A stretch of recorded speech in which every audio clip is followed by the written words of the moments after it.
Yo, what's up everyone? Hassan Minhaj here.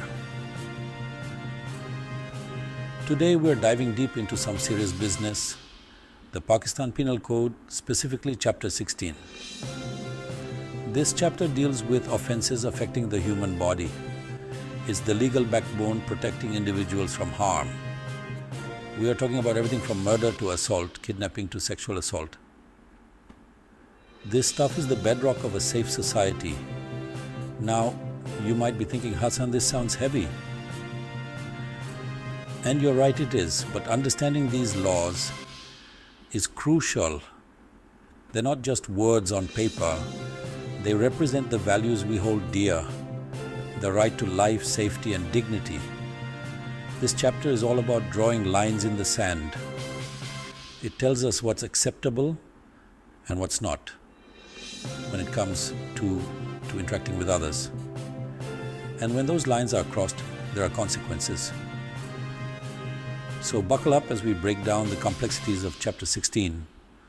We'll explore its various sections, understand their implications, and hopefully gain a deeper appreciation for the laws that protect us all. Let's kick things off with the big one, criminal homicide.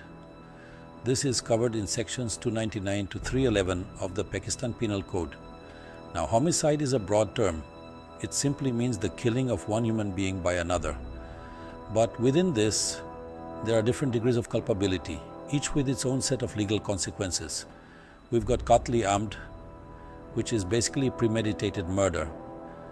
Think of it as the most severe form of homicide. Then there's qatl-e shibh amd, which is like, yo, I meant to cause harm, but I didn't think they'd actually die. And then there's qatl-e khata, which is accidental death, like imagine you're driving and boom, you hit someone.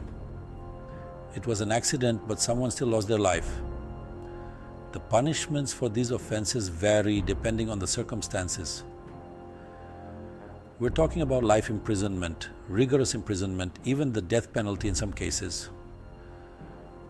The law takes into account the severity of the crime and the intent behind it. All right, moving on to something a little less intense, hurt and grievous hurt. Don't get me wrong, this stuff is still serious, but it doesn't always involve taking a life. We're talking about causing bodily pain, injury, or disease. Sections 319 to 338 lay down the law on this. Now, the difference between hurt and grievous hurt comes down to the severity of the injury. A black eye, that's probably just hurt. But breaking someone's bones, that's a whole different ballgame. That's grievous hurt. The law gets into the nitty-gritty, defining specific injuries that fall under each category. We're talking about fractures, disfigurement, even impairing someone's senses. The punishment for causing hurt can range from fines to imprisonment for up to a year. Grievous hurt, that can land you in jail for up to 10 years, sometimes even longer. Section 4. Violations of physical integrity, assault and criminal force.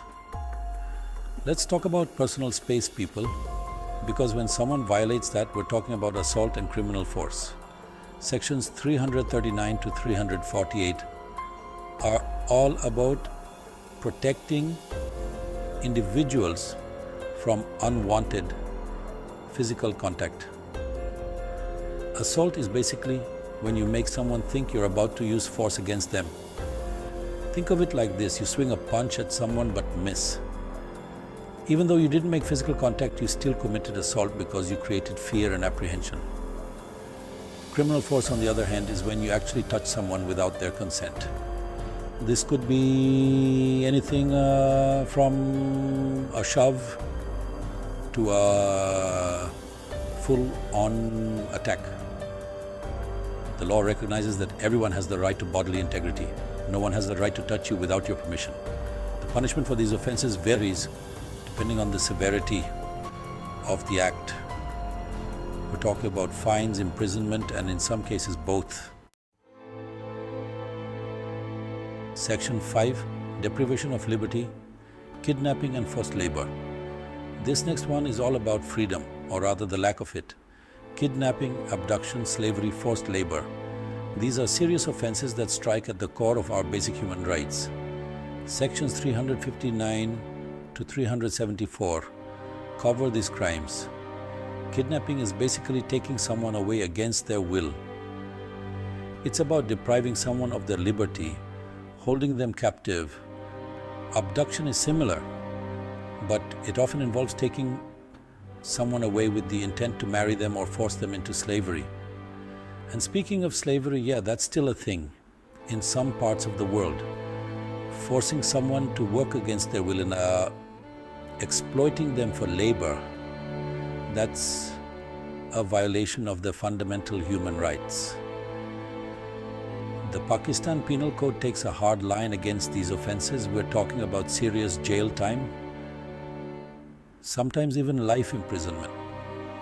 The law recognizes that freedom is precious and that depriving someone of it is a grave offence.